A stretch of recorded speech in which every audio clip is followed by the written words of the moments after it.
ओम शांति। आज 1 जुलाई 2024 आज की साकार मुरली के अनमोल मधुर महावाक्य सुनेंगे। मीठे मीठे बाबा के मीठे बच्चे। शांति धाम पावन आत्माओं का घर है। शांति धाम पावन आत्माओं का घर है। उस घर में चलना है तो संपूर्ण पावन बनो। आज की मुरली का प्रश्न है, बाप सभी बच्चों से कौन सी गारंटी करते हैं? उत्तर है, बाबा कहते, मीठे मीठे बच्चे, तुम मुझे याद करो तो मैं गारंटी करता हूँ कि बिगर सजा खाए तुम मेरे घर में चलेंगे। तुम एक बाप से दिल लगाओ, इस पुरानी दुनिया को देखते भी नहीं देखो। इस दुनिया में रहते पवित्र बनकर दिखाओ तो बाबा तुम्हें विश्व की बादशाही अवश्य देंगे। ओम शांति। रूहानी बच्चों से रूहानी बाप पूछ रहे हैं, यह तो बच्चे जानते हैं, बाप आया है हम बच्चों को अपने घर ले जाने लिए। अब घर जाने की दिल होती है। बाबा पूछ रहे हैं, अब घर जाने की दिल होती है ना? वह है सब आत्माओं का घर।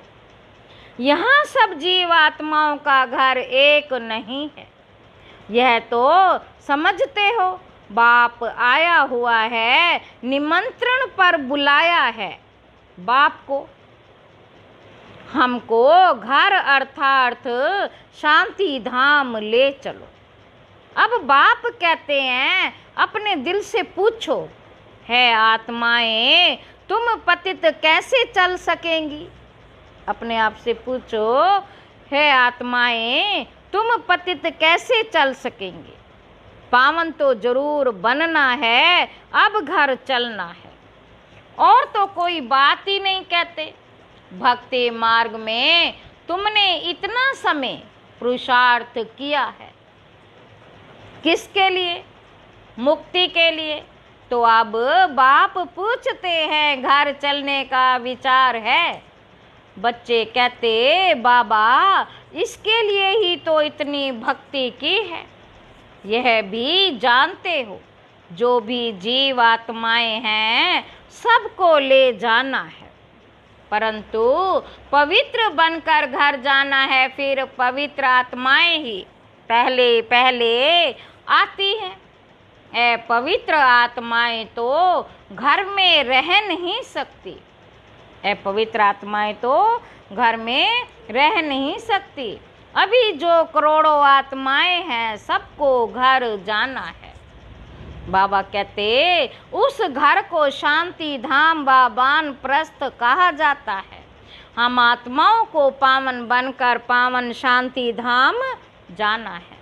बस कितनी सहज बात है। वह है पावन शांति धाम आत्माओं का, वह है पावन सुख धाम जीवात्माओं का, यह है पतित दुख धाम जीवात्माओं का। इसमें मूंझने की तो बात ही नहीं। शांति धाम जहाँ सब पवित्र आत्माएं निवास करते हैं। बाबा कहते, शांति धाम जहाँ सब पवित्र आत्माएं निवास करती हैं, वह है आत्माओं की पवित्र दुनिया। वॉइसलेस इनकॉर्पोरियल वर्ल्ड, यह पुरानी दुनिया है सब जीवात्माओं की। सब पतित हैं, अब बाप आए हैं आत्माओं को पावन बनाकर पावन दुनिया शांति धाम में ले जाने। फिर जो राजयोग सीखते हैं वही पावन सुख धाम में आएंगे। यह तो बहुत सहज है, इसमें कोई भी बात का विचार नहीं करना, बुद्धि से समझाना है। हम आत्माओं का बाप आया हुआ है हमको पावन शांति धाम में ले जाने, हमको पावन शांति धाम में ले जाने। वहाँ जाने का रास्ता जो हम भूल गए थे, सो अब बाप ने बताया है। कल्प कल्प मैं ही ऐसे आकर कहता हूँ, है बच्चे मुझ शिव बाबा को याद करो, मुझ शिव बाबा को याद करो। सर्व का सद्गति दाता एक सतगुरु, वही आकर बच्चों को पैगाम अथवा श्रीमत देते हैं कि बच्चों अभी तुमको क्या करना है। आधा कल्प तुमने बहुत भक्ति की दुख उठाया, खर्चा करते करते कंगाल बन गए हो। आत्मा भी सतो प्रधान से तमो प्रधान बन गई है। बस यह थोड़ी बात ही समझने की है, अब घर चलना है। वह नहीं, बाबा पूछ रहे हैं कि अब घर चलना है, वह नहीं। हाँ बाबा जरूर चलना है, वह हमारा स्वीट साइलेंस होम है, ये भी समझते हो बरोबर। अभी हम पतित हैं इसलिए जा नहीं सकते। अब बाप कहते मुझे याद करो तो तुम्हारे पाप कट जाएंगे। कल्प कल्प यही पैगाम देता हूँ, अपने को आत्मा समझो, यह देह तो खल्लास हो जानी है। बाकी आत्माओं को वापस जाना है, उनको कहते हैं निराकारी दुनिया। सब निराकारी आत्माएं वहाँ रहती हैं, वे घर है आत्माओं का निराकार। बाप भी वहाँ रहते हैं, बाप आते हैं सबसे पिछाड़ी में, क्योंकि फिर सबको वापस ले जाना है ना। एक भी पतित आत्मा रहती नहीं है, इसमें कोई मूंझने व तकलीफ की बात भी नहीं है। गाते भी हैं, है पतित पावन आकर हमको पावन बनाए, साथ ले चलो, सबका बाप है ना। फिर जब नई दुनिया में पाठ बजाने आते हैं तो बहुत थोड़े रहते हैं, बाकी इतनी करोड़ आत्माएं कहाँ जाकर रहती हैं। बाबा कहते ये भी जानते हो, सतयुग में थोड़ी जीवात्माएं थी, सतयुग में थोड़ी जीवात्माएं थी। छोटा झाड़ था, फिर वृद्धि को पाया है। झाड़ में अनेक धर्मों की वैरायटी है, उसको ही कल्प वृक्ष कहा जाता है। कुछ भी अगर नहीं समझते हो तो पूछ सकते हो। कई कहते हैं बाबा हम कल्प की आयु 5000 वर्ष कैसे मनाएं, कैसे माने। कल्प की आयु 5000 वर्ष कैसे माने। अरे बाप तो सत्य ही सुनाते हैं, चक्र का हिसाब भी बताया है। बाबा कहते इस कल्प के संगम पर ही बाप आकर देवी राजधानी स्थापन करते हैं, जो अभी नहीं है। सतयुग में फिर एक देवी राजधानी होगी। इस समय तुमको रचता और रचना का ज्ञान सुनाते हैं। बाप कहते हैं मैं कल्प कल्प कल्प के संगम युगे आता हूँ। बाप कहते मैं कल्प कल्प कल्प के संगम युगे आता हूँ, नई दुनिया की स्थापना करता हूँ। पुरानी दुनिया खत्म हो जानी है, ड्रामा प्लान अनुसार नई से पुरानी, पुरानी से नई बनती है। इसके 4 भाग भी पूरे हैं, जिसको स्वास्तिका भी कहते हैं, परंतु समझते कुछ भी नहीं हैं। भक्ति मार्ग में तो जैसे गुड़ियाओं का खेल खेलते रहते। अथा चित्र हैं, दीपमाला पर खास दुकान निकालते हैं, अनेकों अनेक चित्र हैं। अभी तुम समझ गए हो, एक है शिव बाबा और हम बच्चे। फिर यहाँ आओ तो लक्ष्मी नारायण का राज्य, फिर राम सीता का राज्य, फिर बाद में और धर्म आते हैं, जिससे तुम बच्चों का कनेक्शन ही नहीं है। वे अपने अपने समय पर आते हैं, फिर सबको वापस जाना है। तुम बच्चों को भी अब घर जाना है, ये सारी दुनिया विनाश होनी है। अब इसमें क्या रहना है, इस दुनिया से दिल ही नहीं लगती। बाबा कहते इस दुनिया से दिल ही नहीं लगती, दिल लगानी है एक माशूक से। वे कहते हैं मुझे एक के साथ दिल लगाओ तो पावन बनेंगे। अब बहुत गई थोड़ी रही, टाइम जाता रहता है। योग में नहीं रहे होंगे तो फिर अंत में वह बहुत पश्चाताप करेंगे, सजा खाएंगे, पद भी भ्रष्ट हो जाएगा। ये भी तुमको अभी मालूम पड़ा है कि अपना घर छोड़े हमको कितना समय हुआ है। घर जाने लिए ही तो माथा मारते हैं ना। बाप भी घर में नहीं मिलेगा, क्योंकि सतयुग में बाप होता ही नहीं।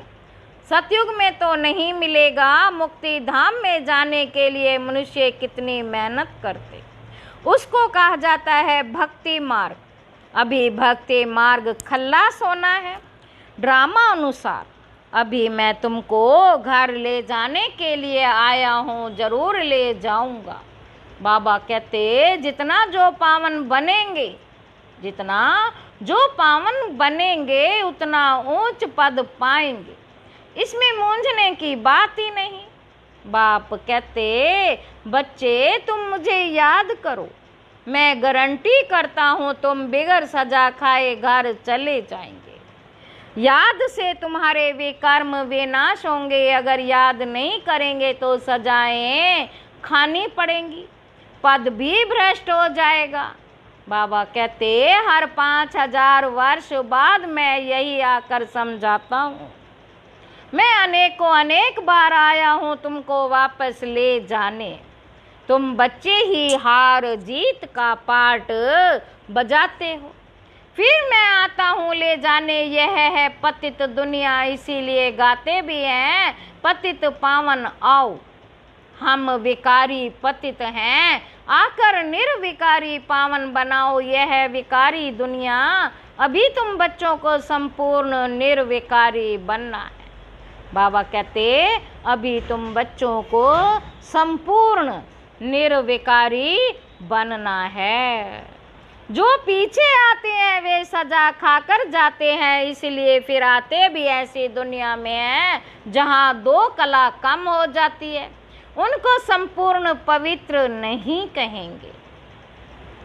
इसलिए अब पुरुषार्थ भी पूरा करना चाहिए, ऐसा ना हो कि कम पद हो जाए।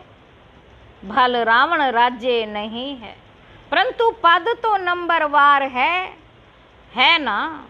आत्मा में खाद पड़ती है तो फिर उसको शरीर भी ऐसा मिलेगा। आत्मा गोल्डन एजड से सिल्वर एजड बन जाती है। चांदी की खाद आत्मा में पड़ जाती है, फिर दिन प्रतिदिन जास्ती छी खाद पड़ती है। मुलम्मे की बाप बहुत अच्छी रीति समझाते हैं, कोई नहीं समझते हैं तो हाथ उठाओ।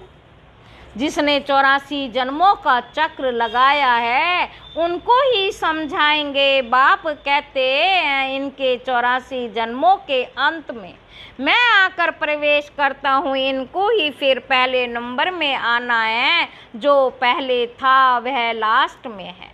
उनको ही पहले नंबर में जाना है, जो बहुत जन्मों के अंत में पतित बन गया है। मैं पतित पावन उनके ही शरीर में आता हूँ, उनको पावन बनाता हूँ। कितना क्लियर कर समझाता हूँ। बाबा कहते मुझे याद करो तो तुम्हारे पाप भस्म होंगे। बाप कहते मुझे याद करो तो तुम्हारे पाप भस्म होंगे। गीता का ज्ञान तो तुमने बहुत सुना और सुनाया है, परंतु उनसे भी तुमने सद्गति को नहीं पाया। बहुत सन्यासियों ने तुमको मीठी मीठी आवाज़ से शास्त्र सुनाए, जिस आवाज़ को सुनकर बड़े बड़े आदमी जाकर इकट्ठे होते हैं।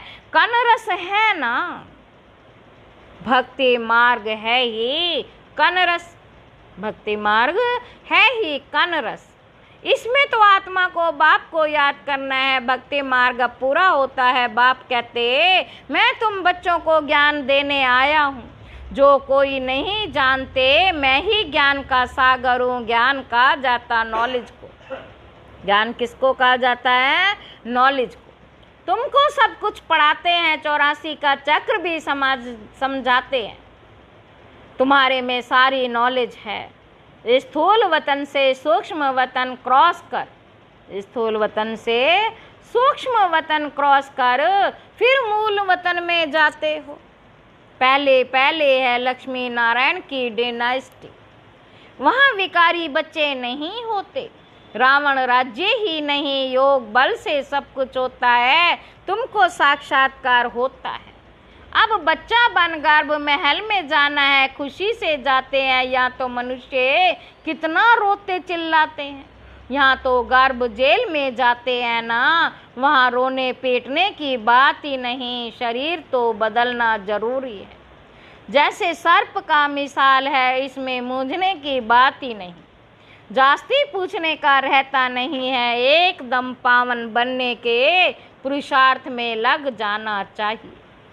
बाप को याद करना मुश्किल होता है क्या? बाप के सामने बैठे हो ना, मैं तुम्हारा बाप, तुमको सुख का वर्षा देता हूँ। तुम यह एक अंतिम जन्म याद में नहीं रह सकते हो।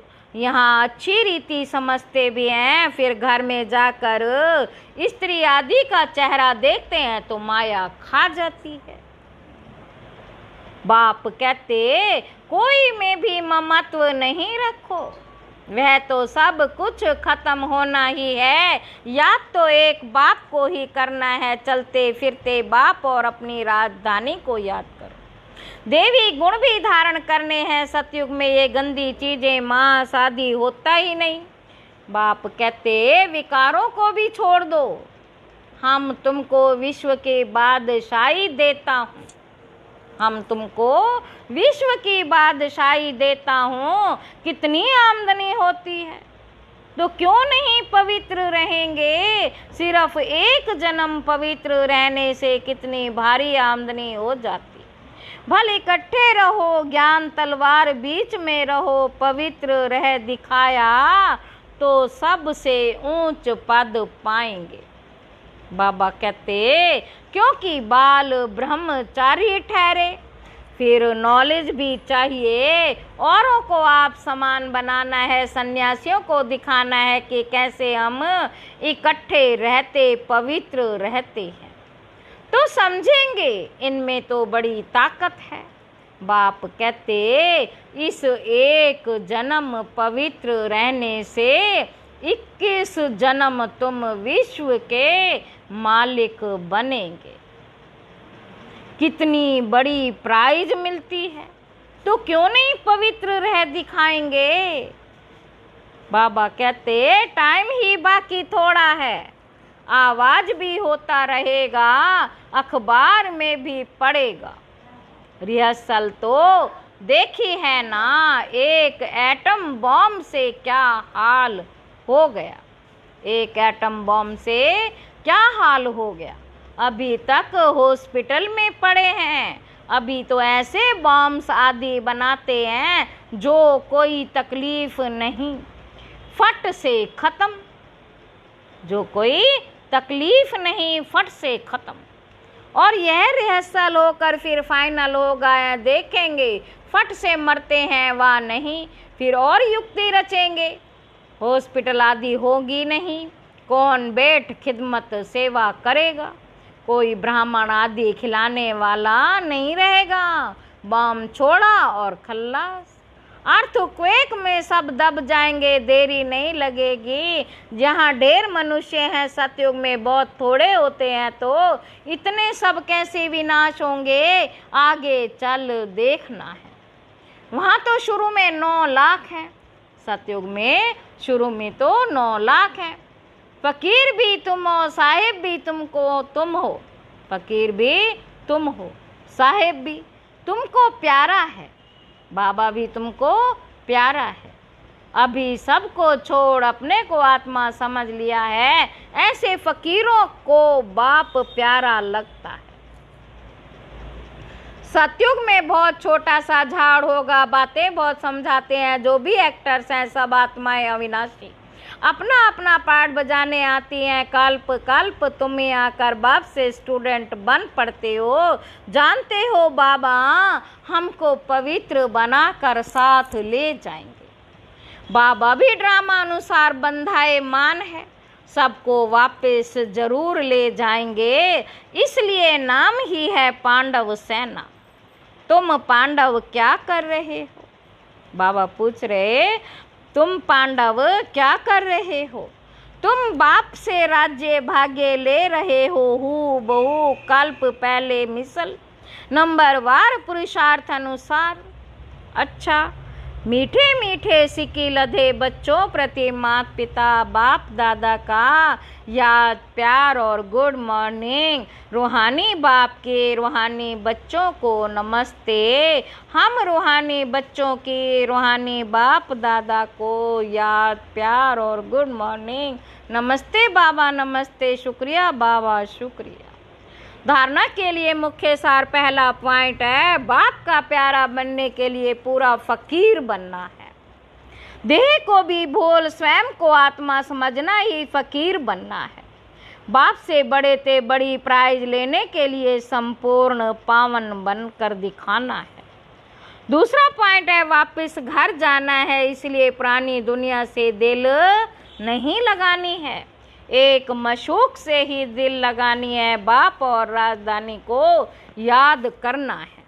वरदान है, ब्राह्मण जीवन में सदा चीयरफुल और केयरफुल मूड में रहने वाले, चीयरफुल और केयरफुल मूड में रहने वाले कंबाइंड रूपधारी भव। यदि किसी भी परिस्थिति में प्रसन्नता की मूड परिवर्तन होती है तो उसे सदा काल की प्रसन्नता नहीं कहेंगे। ब्राह्मण जीवन में सदा चीयरफुल और केयरफुल मूड हो। मूड बदलनी नहीं चाहिए। जब मूड बदलती तो कहते मुझे तो एकांत चाहिए। आज मेरा मूड ऐसा है, मूड बदलती तब है जब अकेले होते हो। सदा कंबाइंड रूप में रहो तो मूड नहीं बदलेगी। स्लोगन है, कोई भी उत्सव मनाना, कोई भी उत्सव मनाना अर्थात याद और सेवा के उत्सव में रहना। अच्छा, ओम शांति।